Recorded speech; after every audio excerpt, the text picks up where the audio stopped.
Breaking news Janagama జిల్లా court ఆవరణలో ఓ case విషయంలో కోర్టుకు వచ్చిన మరుదలపై ఆమె బావ దాడి చేశారు.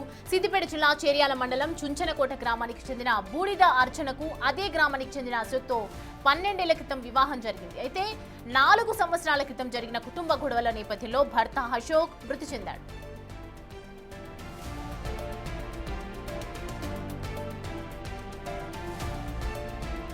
ఈ విషయమై పోలీస్ కేసు నమోదు కావడంతో ఇవాళ విచారణలో భాగంగా అర్చన తన బావ బూడిద నరసింహులతో కలిసి జనగామ కోర్టుకు హాజరయ్యారు. అయితే కోర్టు ఆవరణలో కేసు విత్డ్రా చేసుకోవాలని నరసింహులు అర్చనపై ఒత్తిడి తెచ్చాడు.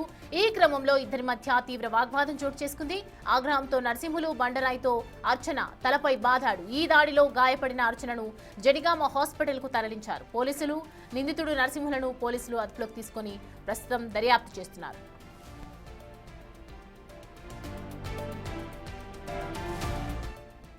పన్నెండేళ్ల కింద పెళ్ళి అయింది.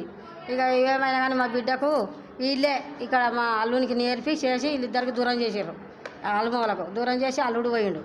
అల్లుడు పోయినాక అల్లుడు పోయి ఆమె ఇద్దరు కొట్లాడితే ఆయన కుర్చీ దెబ్బ దాకి ఆయన చచ్చిపోయింది. ఈమె నూకేసేవారు.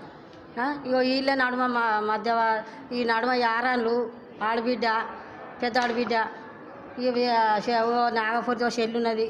అలా యారాలు మా బిడ్డ అలా యారాలు వాళ్ళ చెల్లి ఇక వచ్చిండ్రు. ఇప్పుడు కేసుకొని వచ్చారు. వస్తే మేము మంచిగా చెడ్డ మేము చూస్తాం తీసేస్తామని అన్నకోకుండా అన్న వచ్చిండు రావుతా అనుకొని నాడు బాగా కొట్టిండు. ఇక అందరు ముందటనే ఇక వాళ్ళని మా మొదలు మా పాలెలను పెట్టారు.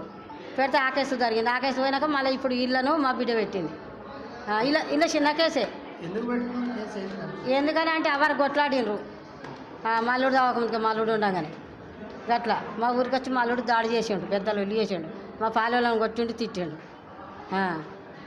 అది సారు కొట్టి తిడితే వాళ్ళు మా బిడ్డ ఇట్లా మా పాలెలను కొట్టి తిట్టి అని వాళ్ళు ఊరుకుంటారా? వాళ్ళ పేర్లు మేము తీసేస్తాం. ఇక తీసేసినాం. మా పేర్లు ఉన్నాయి. మా పేర్లు వాళ్ళ పేర్లు వీళ్ళ పేర్లు మేము తీసేస్తామని అనుకున్నాం. అనుకునే వరకు ఇక వీళ్ళు అవతలేరు ఒకటి కొట్టిండు. ఈ అంశానికి సంబంధించి పూర్తి డీటెయిల్స్ అందించడానికి మా ప్రతినిధి వేణు మనకి జాయిన్ అవుతున్నారు ఫోన్ లైన్ లో.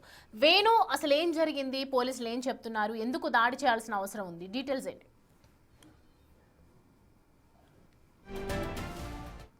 అర్చన తన భర్త తను వేధిస్తున్నారంటూ తన కుటుంబ సభ్యులపైన కేసులు పెట్టింది. ఆ కేసులు పెండింగ్ లో ఉన్నాయి. ఆ కేసులు నడుస్తున్న క్రమంలోనే అర్చన భర్త మృతి చెందాడు. అయితే ఆ కేసును ప్రస్తుతము అర్చన కోర్టుకు హాజరవుతుండగా గత కొద్ది రోజుల నుంచి కూడా తమ బంధువులు బావ తమకు సంబంధించినటువంటి బంధువులంతా కేసును విత్డ్రా చేసుకోవాలంటూ ఒత్తిడి తెచ్చారు. అయితే ఆమె సస్యమీర అనడంతో తనపై కోపం పెంచుకున్నారు. ఈ రోజున కోర్టుకు వచ్చారు. ఈ రోజు వాయిదా ఉండడంతో కోర్టుకు వచ్చి మళ్ళీ ఈ రోజు విట్నెస్ లకు సంబంధించినటువంటి విచారణ ఉండగా కోర్టుకు వచ్చిన తర్వాత విట్నెస్లు కూడా కోర్టుకు సబ్మిట్ అయితే పూర్తిగా తమకు శిక్ష పడుతుందంటూ బూడిద అశోక్ కు సంబంధించినటువంటి అన్న వాళ్ళంతా కూడా మరోసారి అర్చనను బెదిరించే ప్రయత్నం చేశారు. నేను విత్డ్రా చేసుకోను, కోర్టుకు సాక్ష్యం చెప్తానని చెప్పడంతో అక్కడే కోర్టు సమక్షంలో ఆపై దాడి చేశారు.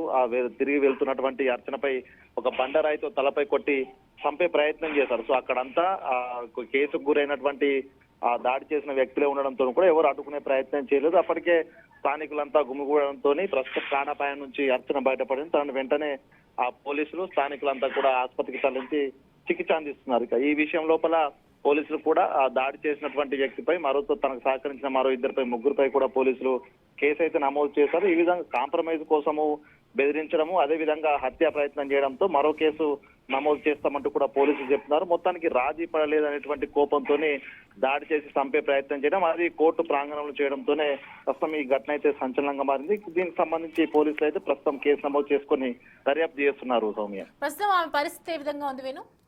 ప్రస్తుతం పోలీసులు అయితే డాక్టర్లు అయితే తనకు కొంత స్పృహ తప్పిపోయింది, అదే విధంగా కొంత బ్లడ్ లో కొంత క్లాట్ అయితే ఉందని కూడా చెప్తున్నారు. అయితే మరో 24 గంటల లోపల తనకు స్కానింగ్ చేయాల్సి ఉంది కాబట్టి పూర్తి తనకు హెల్త్ కు సంబంధించినటువంటి అప్డేట్ కూడా మరో 24 గంటల్లో ఇస్తామని చెప్తున్నారు. సో తలపై బలంగా దెబ్బ తగలడంతో కొంత లోపల నరాలు చిట్లాయి కొంత బ్లీడింగ్ అయింది. సో తాను స్పృహలోకి వచ్చే వరకు కూడా దాదాపు 24 గంటల సమయం పడుతుందని చెప్తున్నారు. సో మొత్తంగా వైద్యుల అన్ని పరీక్షల తర్వాత కూడా తన హెల్త్ కండిషన్ ఎలా ఉందని చెప్పే పరిస్థితి, కానీ ప్రాణాపాయం లేదని మాత్రం పోలీసులు అయితే చెప్పిన పరిస్థితి. సో మొత్తంగా వైద్యులు పూర్తి రిపోర్ట్స్ వచ్చిన తర్వాత తనకు సంబంధించినటువంటి హెల్త్ కండిషన్ బయట పెట్టే అవకాశం ఉంది. Soumya, right Venu, thanks for the updates.